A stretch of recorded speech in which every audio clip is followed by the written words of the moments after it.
Pessoal, nós vamos resolver agora então a terceira avaliação da disciplina Química Geral e Inorgânica, né, da Universidade Federal do Rio Grande do Norte. No caso, estamos falando aqui da prova aplicada para a turma 4 dessa disciplina no semestre 2023.1, tá certo? Vamos lá então. A primeira questão, então, nos diz o seguinte: a função trabalho do cobalto é de 5 elétron-volts. Qual a energia cinética dos fotoelétrons emitidos quando uma chapa de cobalto é irradiada com fótons de 725 nanômetros, tá certo? Então, tipicamente, né, é uma questão aí envolvendo o chamado efeito fotoelétrico, né? Você vai aí bombardear, né, por assim dizer, uma superfície metálica com fótons e, caso esses fótons possuam, né, energia suficiente para elétrons serão ejetados dessa superfície metálica e, inclusive, desconsideradas, né, possíveis perdas, a energia cinética dos fóton-elétrons ejetados será igual à diferença entre a energia dos fótons incidentes e a função trabalho do metal, tá certo? Mas enfim, respondendo aí mais diretamente à questão, né? Lembrar que a energia do fóton pode ser calculado pela equação Hc sobre lambda, H a constante de Planck, C a velocidade da luz, lambda o comprimento de onda, né? Então nós vamos utilizar a constante de Planck aí na unidade Joule vezes segundo, né, para termos uma energia em Joule no final. Então 6,626 vezes 10 a menos 34, a velocidade da luz 3 vezes 10 oitava metros por segundo, e o comprimento de onda foi informado no enunciado, 725 nanômetros, ou seja, 725 vezes 10 a menos 9 metro, tá certo? Isso nos dá então uma energia de 2,74 vezes 10 a menos 19 joule por fóton, né? O que corresponde a 165 kJ por mol, né? Nós tomamos a energia em joule por fóton, multiplicamos pela constante de Avogadro para termos a energia para 1 mol de fótons, depois dividimos por 1000 para ter essa energia em kJ por mol. Isso nos dá 165 kJ por mol. E lembrando que 1 kJ por mol é igual a 98, perdão, 1 elétron-volt é igual a 96,487 kJ por mol. Né? 1 elétron-volt igual a 96,487 kJ por mol. Convertendo então, né, utilizando esse fator de conversão, a energia correspondente a esses fótons, né, de 665 kJ por mol, corresponde a 1,71 elétron-volts. Bom, só que a função trabalho do cobalto, é informado no enunciado, é de 5 elétron-volts. Moral da história, não serão emitidos fóton-elétrons. Né? Então, qual é a energia cinética dos fóton-elétrons emitidos? Bom, não serão emitidos fóton-elétrons. Né? Você também não pode dizer que a energia cinética é igual a zero, né? Porque na verdade não serão emitidos fotoelétrons simplesmente. Né? A conclusão a que se pode chegar e a resposta correta para a pergunta, na verdade, é essa. Né? Não há aí energia cinética a ser calculada para os fóton-elétrons emitidos, porque em verdade fóton-elétrons não serão emitidos, visto que a energia dos fótons incidentes é menor, aliás, é bastante menor, né, do que a função trabalho do metal, tá certo? Então, não serão emitidos fotoelétrons. Bom, ainda na questão 1, né, a letra B nos diz o seguinte: numa molécula AB, o caráter iônico da ligação é de 11,25%. Se o momento de dipolo experimental é 0,88 de Bayer, qual o comprimento da ligação AB? Tá certo? Então, dividindo o momento de dipolo experimental pelo momento de dipolo teórico, vezes 100, nós obtemos o caráter e o percentual de caráter iônico da ligação. Ou, o que seria a mesma coisa, dividir a carga parcial, né, verdadeira, experimental, que é determinado justamente a partir do valor do momento de dipolo, pela carga 1. Né? O momento de dipolo teórico seria calculado assumindo aí que a carga do cátion e do ânion seriam mais 1 e menos 1. Né? Mais 1 e menos 1, bem entendido, né? Uma vez aí a carga do elétron, tá certo? Bom, tendo em vista que o momento de dipolo experimental é 11,25%, né? Fazendo os cálculos, né? Você verifica que o delta, então, tem que ser igual a 0,1125. Né? Ou seja, a carga parcial, tanto a positiva quanto a negativa, em módulos são iguais, né? são iguais a 0,1125 vezes E, a carga do elétron. A carga do elétron é 1,602 vezes 10 a menos 19 Coulomb. Multiplicando então por 0,1125, a carga parcial aí é 1,802 vezes 10 a menos 20 Coulomb. Tá certo? Bom, a 1 de Bai é igual a 3,34 vezes 10 a menos 30 Coulomb vezes metro. 1 de Bai igual a 3,34 vezes 10 a menos 30 Coulomb vezes metro. Multiplicando então por 0,88, o momento de polo aí da molécula, né, AB, expresso em Coulomb vezes metro, é igual a 2,939 vezes 10 a menos 30 Coulomb vezes metro. Né? Então, dividindo esse momento de polo em Coulomb vezes metro pela carga, em Coulomb, né, nós encontraremos então o valor do comprimento de ligação, enfim, da distância que separa as duas cargas, né, que no nosso caso é o comprimento de ligação.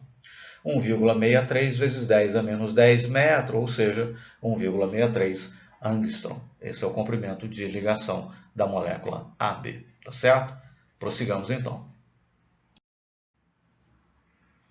Então, a letra A da questão 2 nos diz o seguinte: nos átomos de sódio, crômio, molibdênio, cádmio e criptônio, os elétrons que estão submetidos à maior carga nuclear efetiva encontram-se, respectivamente, nos orbitais, né? E aí vem as alternativas, né? É uma questão de múltipla escolha. Bom, não importando qual seja o átomo, né, os elétrons que estão submetidos à maior carga nuclear efetiva, né, aqueles que experienciam, né, estão submetidos ao maior valor de carga nuclear efetiva, são justamente aqueles mais próximos do núcleo. Né? Porque para esses, né, a constante de blindagem será a menor possível. Né?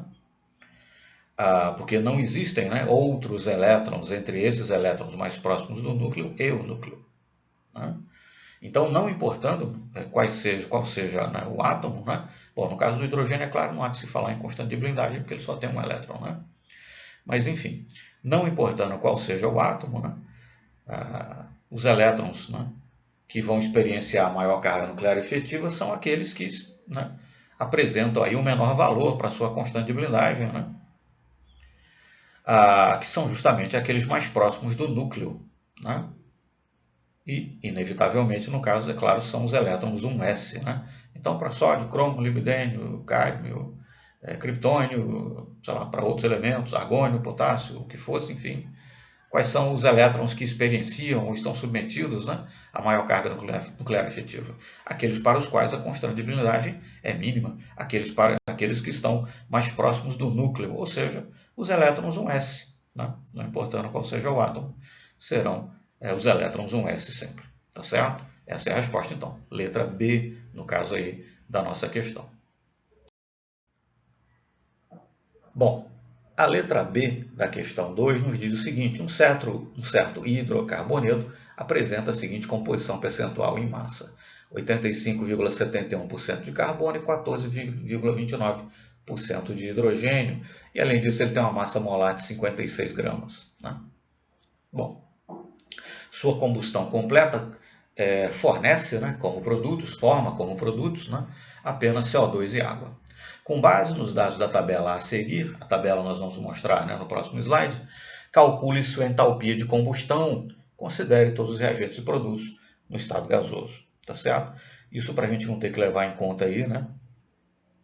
Entalpia de fusão, se fosse o caso, de vaporização, enfim, né? Ou algum outro parâmetro envolvido. As espécies estamos todas né, no estado gasoso, nós poderemos aí com tranquilidade calcular a entalpia de combustão a partir de valores médios de entalpia de ligação, que é aquilo que aparece na tabela que nós vamos mostrar no próximo slide. Bom, o enunciado diz que é um hidrocarboneto, então só contém carbono e hidrogênio. Perfeito. A soma dos percentuais, inclusive em massa, né, perfazem 100%. Ok, tudo correto. Mas é claro, eu preciso saber qual hidrocarboneto é esse. Né? Então, se eu tiver 100 gramas de amostra, seriam 85,71 gramas de carbono, 14,29 gramas de hidrogênio. Dividindo cada uma dessas massas pelas respectivas massas molares, nós chegamos a uma relação em número de mols, já é uma fórmula química, mas eu preciso chegar a uma relação entre números inteiros, e o artifício matemático é dividir cada um dos índices pelo menor deles, nesse caso 7,143. Isso me dá uma fórmula aí CH2, né? Que pelo que sabemos da própria valência do carbono, fica claro que não pode ser a fórmula molecular. Além disso, a massa, né, é de apenas 14 gramas por mol, que não é a massa do composto, que é de 56 gramas por mol. Né? Então essa é a fórmula mínima, com certeza. Fórmula mínima ou empírica. Né? Qual é a fórmula molecular, então? 56 dividido por 14 é 4, então a fórmula molecular será essa fórmula mínima empírica multiplicada por 4. Né? Então C4H8 é a fórmula molecular do meu composto. Bom, agora que eu já sei qual é a fórmula molecular do composto, posso considerar a reação de combustão. Né? Ele vai reagir com oxigênio, produzindo, conforme o enunciado aí informa, né? Apenas CO2 e água. Balanceando então a equação, porque eu preciso ter a equação balanceada, né? Antes de efetuar os meus cálculos, 1 mol de C4H8 reage com 6 mols de O2, produzindo 4 mols de CO2 e 4 mols de água. Agora então que eu já sei qual é a fórmula molecular do composto e que eu já escrevi e já balanceei a equação química correspondente, né, à sua reação de combustão, agora sim eu estou em condições de utilizar a tabela e aí então fazer aquilo que o problema pede, né? Calcular a entalpia de combustão, tá certo? É isso que a gente vai fazer aí no slide seguinte. Vamos lá então. Bom, acontece que antes, né, de efetuar o cálculo, poder utilizar a tabela, né, que contém valores médios aí de energias de ligação ou energias de dissociação de ligação, né, mas enfim, antes de poder utilizar a tabela com esses valores para efetuar o cálculo da entalpia da combustão dessa molécula, eu preciso aí conhecer as estruturas. Né? Oxigênio, tudo bem, você nem precisa escrever a estrutura de Lewis de memória, né? Nós já lembramos que é O dupla O, né? CO2 tem duas ligações duplas, carbono-oxigênio. No caso da molécula de água, são duas ligações simples, oxigênio e hidrogênio. Né? Mas no caso do meu composto, ele é C4H8. Né? Então fica claro que é um alceno. Né? Lembrar da fórmula geral aí dos hidrocarbonetos, né? Os alcanos é CnH2n mais 2, os alcenos CnH2n, no caso dos alcinos, CnH2n menos 2. Né? Então, no caso dos alcenos, é CnH2n, quer dizer, o número de hidrogênios será o dobro do número de carbonos, justamente o nosso caso, né? C4H8. Né? Se ele é um alceno, então ele tem uma dupla ligação carbono-carbono.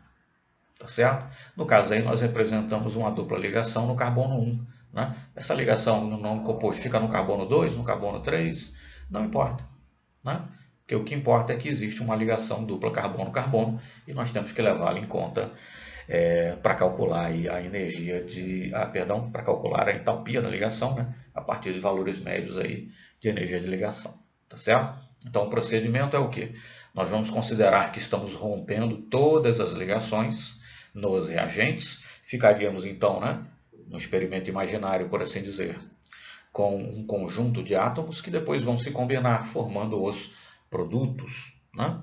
Bom, todas as ligações nos reagentes são rompidas, então todos os processos são endotérmicos e todas as ligações nos produtos são formadas, então todos os processos são exotérmicos. Então vamos lá. Ficando com os reagentes, nós temos 8 ligações simples carbono-hidrogênio, a entalpia de cada uma delas, ou a energia da ligação, enfim, 413 kJ por mol, mas então multiplicamos por 8, porque são 8 ligações. Nós temos duas ligações simples carbono-carbono, 347 kJ por mol cada uma, multiplicamos por 2, porque são duas. Né? E uma ligação dupla carbono-carbono, 607 kJ por mol. No oxigênio, nós temos uma ligação dupla oxigênio-oxigênio, 498 kJ por mol. Nós multiplicamos por 6, né? Porque são 6 mols aí de moléculas de oxigênio na nossa reação. Isso nos dá um total de 7.593 kJ por mol, no caso um valor positivo, né? Porque todas as ligações nos reagentes estão sendo rompidas, então os valores são todos endotérmicos nos reagentes. Né? No caso aí dos produtos, né? Bom, ligação dupla carbono-oxigênio, CO2, né? 805 kJ por mol. Nós temos que multiplicar por 2, porque em cada molécula nós temos duas ligações, né? Duplas carbono-oxigênio. Ou em cada mol de moléculas de CO2 nós temos 2 mols, né? de ligações duplas carbono-oxigênio. Então, 805 kJ por mol para uma ligação, multiplicamos por 2, porque são duas, e multiplicamos por 4 ainda, porque são 4 mols de CO2 que são formados. No caso da molécula de água, cada ligação oxigênio e hidrogênio, 464 kJ por mol, multiplicamos por 2, que são duas ligações em cada molécula, e multiplicamos por 4 ainda, né? Porque são 4 mols de moléculas de água que são formadas. Tudo isso somado, 10.152 kJ por mol, e esse valor é negativo porque nos produtos todas as ligações estão sendo formadas, todos os valores, portanto, são exotérmicos, né? Somando então os dois valores, né? Isso nos dá um saldo aí de menos 2.559 kJ por mol. Essa é a resposta da nossa questão, então, tá certo? Na combustão de C4H8, né? Buteno 1, enfim, buteno, né? Podia ser buteno 2, enfim, não importa onde está a dupla ligação, né? O resultado aí, a entalpia de reação é de menos 2.559 kJ por mol. É uma reação exotérmica, portanto, né? Essa é a nossa resposta, finda a questão. Só para fins de comparação, nós colocamos aí embaixo o valor experimental, né? O valor de referência, né? Que é de menos 2.717 kJ por mol, né? Então, o valor calculado através da tabela, né? Com valores médios de entalpias de dissociação de ligação, ou de energias de dissociação de ligação. Há uma diferença técnica aí, né? Entre entalpia e energia, mas enfim, deixemos, né? Usemos como sinônimo, embora não seja, mas enfim, utilizando aí, né? O valor de referência e comparando com o nosso valor calculado é menor em cerca de 6%, né? Uma diferença pequena, né? Percentualmente falando, perfeitamente aceitável, né? Nesse tipo de cálculo. Realmente um resultado bastante bom, né? Concorda, né? Bastante bem, digamos assim, dentro de um limite aceitável com o valor experimental, tá certo? Mas isso é para fim de comparação, né? Não faz parte da questão, tá certo? Respondendo aí cruamente a questão, ΔH da reação, menos 2.559 kJ por mol, tá certo? Essa é a resposta, então.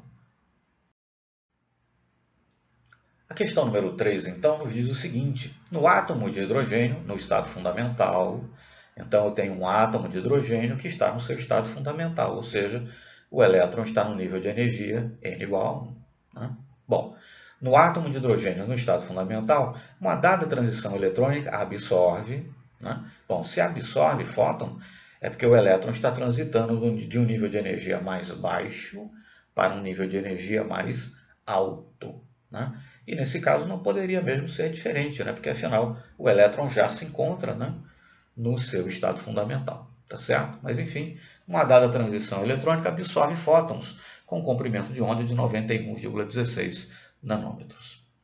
Entre quais níveis de energia ocorreu essa transição? Essa é a pergunta. Evidentemente foi de N igual a 1 para N igual a, né? Se o elétron está no seu estado fundamental, foi de N igual a 1 para um N maior do que 1. A questão é justamente qual é esse nível final, né? Então, nós podemos utilizar a equação de Heisenberg, né? 1 sobre lambda igual a R, que multiplica 1 sobre N1 ao quadrado menos 1 sobre N2 ao quadrado. Então, 1 sobre, o lambda nesse caso é 91,16, vezes 10 a menos 9 metro. Né? R nós vamos utilizar na unidade metro a menos 1, já que o comprimento de onda está em metro. Né? Então, 1,097 vezes 10 a sétima. O elétron está transitando de N igual a 1, então fica 1 ao quadrado menos, aí o outro N, né, o N final, vamos simplesmente chamar de N, né, para a notação não ficar muito carregada aí, não vamos chamar de N2, simplesmente N ao quadrado. Né? Então, fazendo os cálculos, 1 é igual a 1 menos 1 sobre N2, né? Menos 1 sobre N2 é igual a 1 menos 1, que é igual a 0. Né? Então, 1 sobre N2 igual a 0. Né? Não existe mais 0 e menos 0, né? Mas enfim, 1 sobre N2 igual a 0. Então, N, o N final aí no caso, é raiz quadrada de 1 sobre 0. Bom, constante sobre 0 é infinito. Raiz quadrada de infinito, né? Se podemos, né? Se é que existe, digamos assim, né? Se é que podemos assim nos expressar, raiz quadrada de infinito, evidentemente, é infinito também. Né? Moral da história, né? E respondendo aí diretamente à questão, a transição ocorreu de n igual a 1 para n igual a infinito. Né? Em qual sentido esse infinito? Quer dizer, o elétron foi afastado do núcleo de forma tal que já não existe mais interação entre eles. Ou seja, o átomo foi ionizado, né? Se vocês fizerem os cálculos, esse comprimento é de 91,16 nanômetros, né? Se você calcular o comprimento de onda, perdão, se você calcular a energia, né, de um fóton com esse comprimento de onda, vocês vão verificar que é justamente a energia de ionização, né, do átomo de hidrogênio. Tá certo? Então a transição ocorreu de n igual a 1 para n igual a infinito, ou seja, o átomo foi ionizado.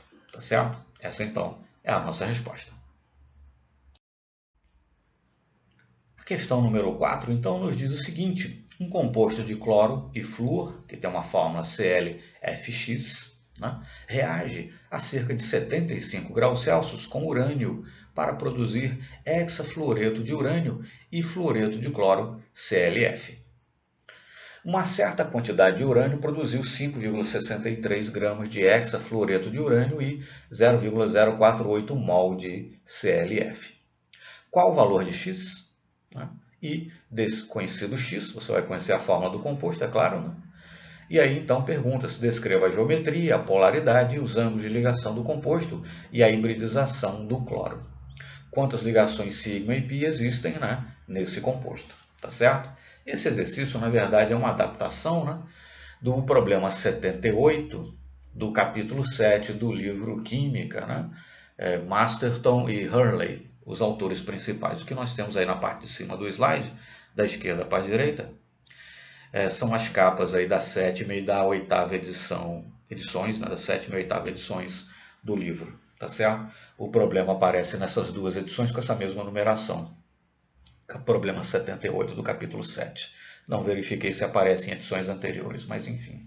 No problema original, né, ele não informa qual o número de mols de ClF formados, né? Pelo menos não diretamente, né? Ele dá a pressão, a temperatura, né, e o volume de ClF que é formado. E aí, então, utilizando a equação do gás ideal, você pode calcular o número de mols que foi formado, tá certo? Mas como o estudo dos gases não faz parte do conteúdo, né, dessa disciplina, eu então adaptei, né, o problema já fornecendo aí diretamente o número de mols de ClF, tá certo? Mas sendo feito esse esclarecimento, vamos então resolver o problema, né? Bom, então ClFx, o x eu não sei qual é o valor, portanto eu não sei qual é a fórmula, reage com urânio produzindo hexafluoreto de urânio, o F6, e também ClF, né? Tá certo? Bom, essa é a equação, né? Então vamos lá. Do UF6, né, o hexafluoreto de urânio, o problema nos informa que foram produzidos 5,63 gramas, né? Então, dividindo a massa pela massa molar do UF6, que é 352 gramas por mol, eu sei que foram produzidos 0,016 mol de hexafluoreto de urânio, tá certo? E do fluoreto de cloro, enfim, do ClF, né, foram produzidos 0,048 mol, tá certo? Bom, multiplicando esse número de mols pela massa molar, né, do ClF, que é 54,5 gramas por mol, então foram produzidos 2,616 gramas de ClF. Então a massa total de produtos é de 8,246 gramas, tá certo? Bom, pela lei da conservação das massas, né, a massa dos produtos é igual à massa dos reagentes, tá certo? Bom, se eu produzir 0,016 mol de UF6, então eu utilizei 0,016 mol de urânio, multiplicando pela massa do urânio, né? Massa molar do urânio, eu vou saber qual é a massa de urânio que foi consumida, né, na reação. A massa total dos reagentes deve ser igual à massa total dos produtos, né, 8,246 gramas, subtraindo a massa de urânio, né, que é o número de mols de urânio que foi consumido, 0,016 multiplicado pela sua massa molar, eu chego aí a 4,438 gramas, melhor dizendo, do outro reagente. Além do urânio, qual é o outro reagente? O meu composto ClFx, né? Bom, então a massa total de cloro e de flúor, né, nos reagentes é de 4,438 gramas, tá certo?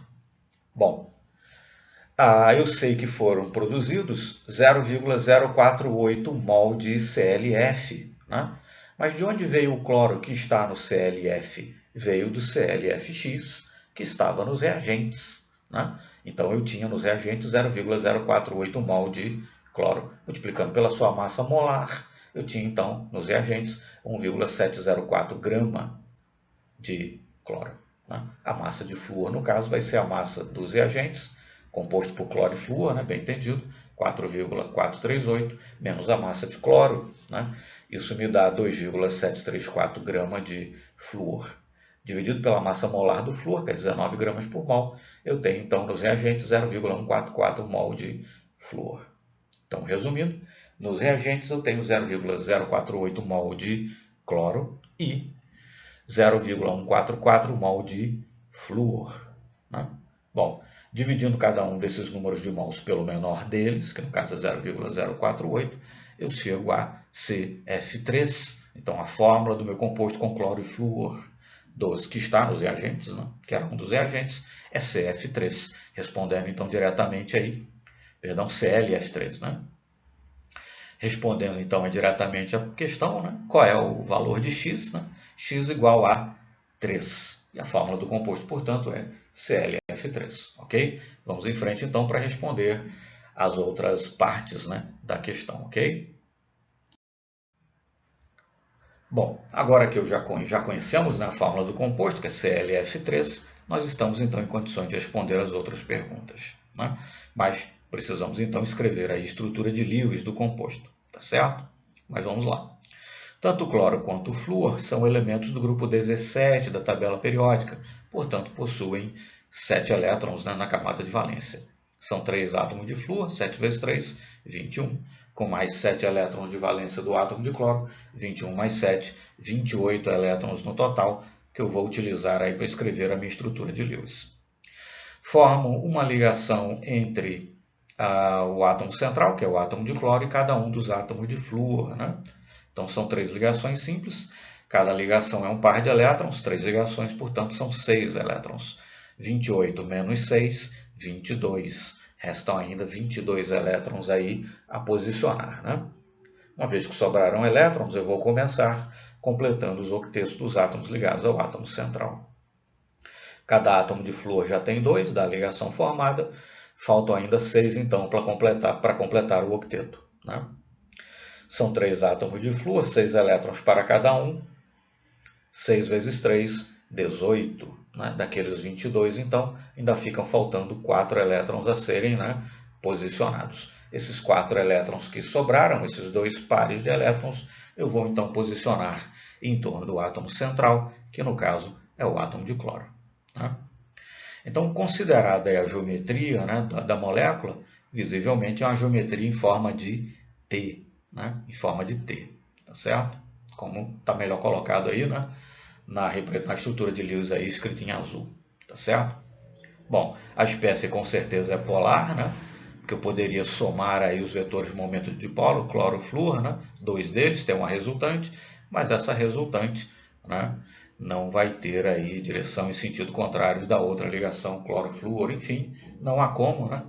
Nesse caso é uma simples consideração geométrica, não há como a resultante, né, total desses vetores de momento de dipolo resultar no vetor nulo, portanto, inevitavelmente a espécie é polar, né? Bom, eu tenho aí que acomodar 5 pares de elétrons em torno do átomo central. A geometria em forma de T, conforme nós sabemos, ela é derivada, né, por assim dizer, da geometria bipiramidal trigonal, né? Mas enfim, eu preciso aí de 5 orbitais, né, para acomodar, né, 5 pares de elétrons em torno do átomo central. A hibridização é do tipo sp3d, né?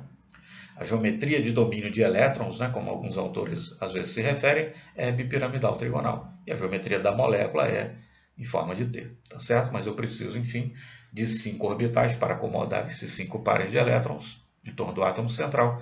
A hibridização é do tipo sp3d, tá certo? Bom, os ângulos de ligação, né?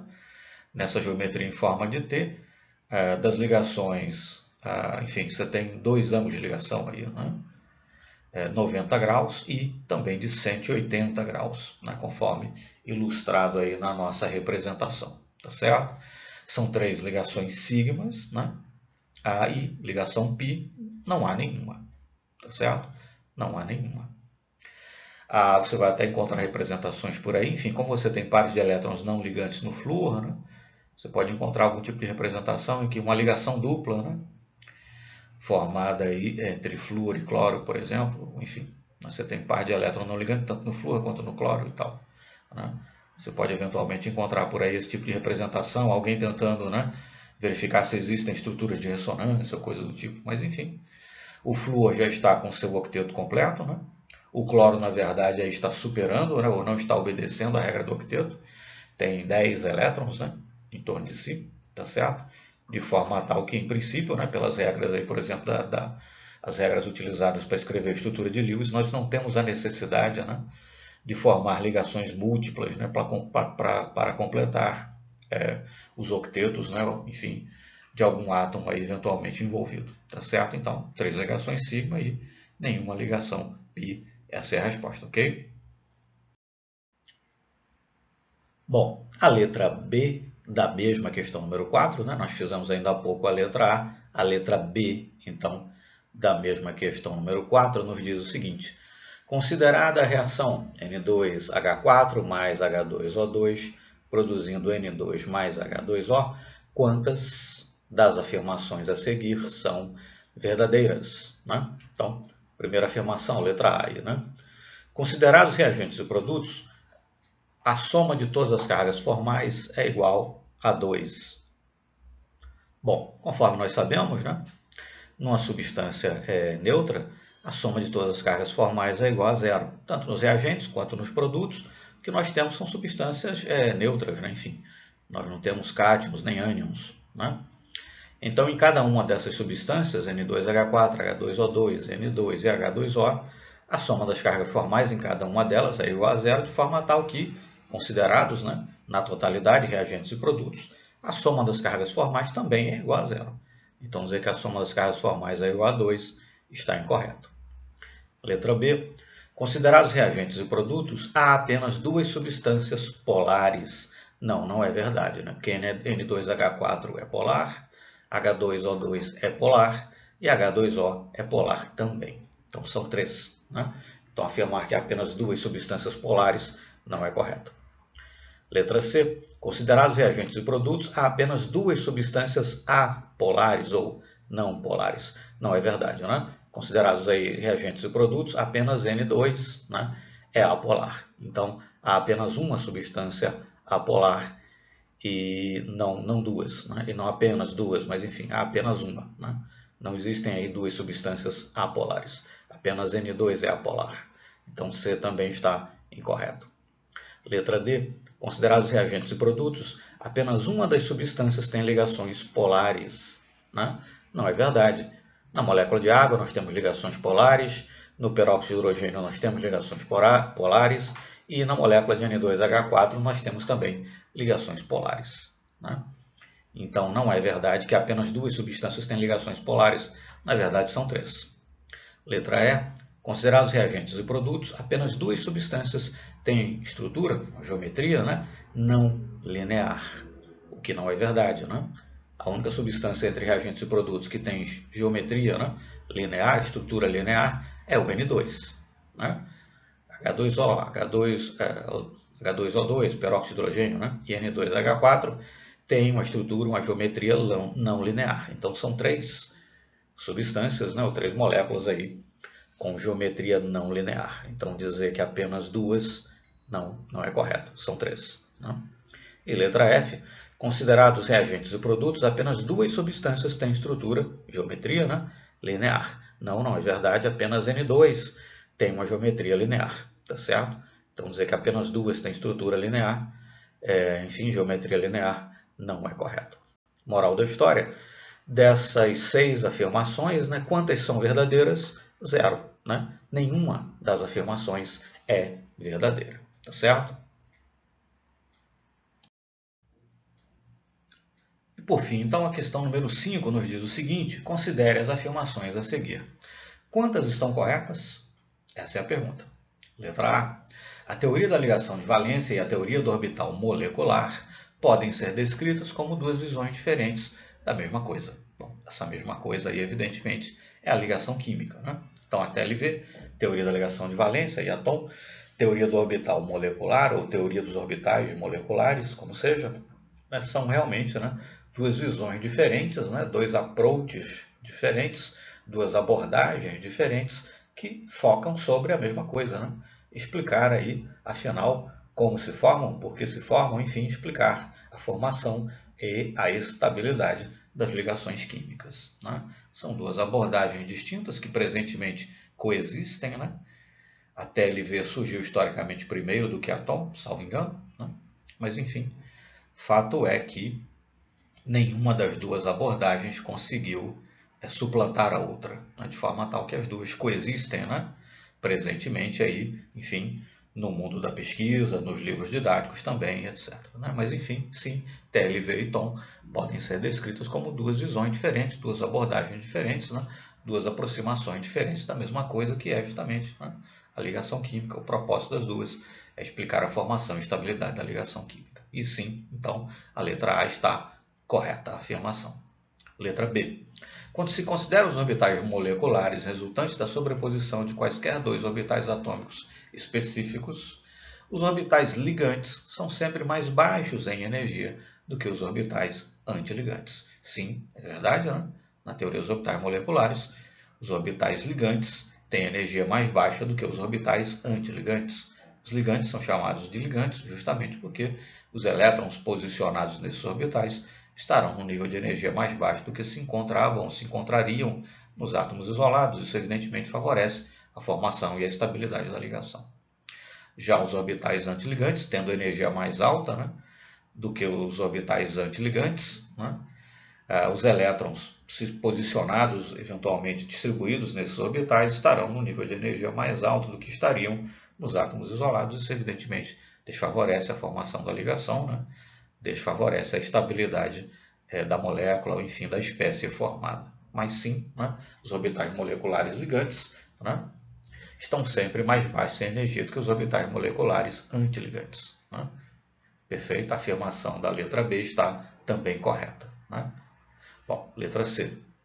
Os orbitais moleculares são geralmente descritos como sendo mais deslocalizados do que os orbitais atômicos hibridizados. Sim, isso é verdade, né?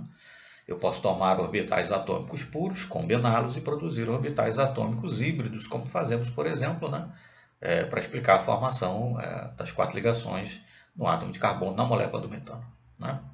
Mas os orbitais atômicos híbridos ainda assim são orbitais atômicos, né? Pertencem a um determinado átomo, são localizados.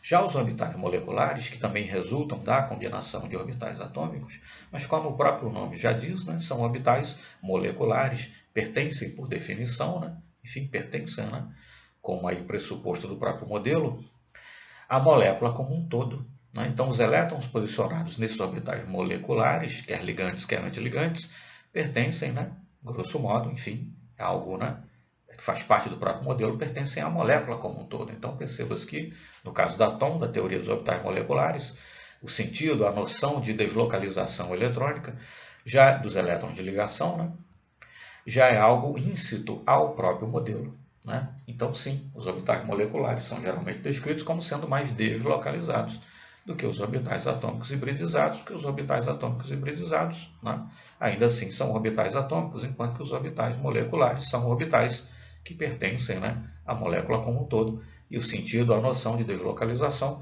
já é pressuposto basilar, inclusive, do próprio modelo. Então, sim, a letra C também está correta. Letra D. Uma das deficiências da teoria do orbital molecular é sua incapacidade de explicar uma ligação tripla na molécula de nitrogênio. Não, isso não é verdade. Se você preencher o diagrama de níveis de energia para a molécula de N2, né, você vai calcular uma ordem de ligação igual a 3, né, o que corresponde a uma ligação tripla. Então, a Thom dá de conta, sim, né, de explicar a tripla ligação na molécula de N2. Então, a letra D não está correta, né? E a letra E, então, uma das deficiências da teoria da ligação de valência é sua incapacidade de explicar o paramagnetismo da molécula de oxigênio, O2. a afirmação está correta, né? A TLV, utilizando a TLV para explicar a formação O-O, né? Enfim, na molécula de O2, nós vamos concluir que O2 não possui elétrons desemparelhados e, portanto, a espécie seria diamagnética. Já se nós utilizarmos a TOM, né, a teoria dos orbitais moleculares, nós vamos concluir que a molécula de O2, sim, possui elétrons desemparelhados, né?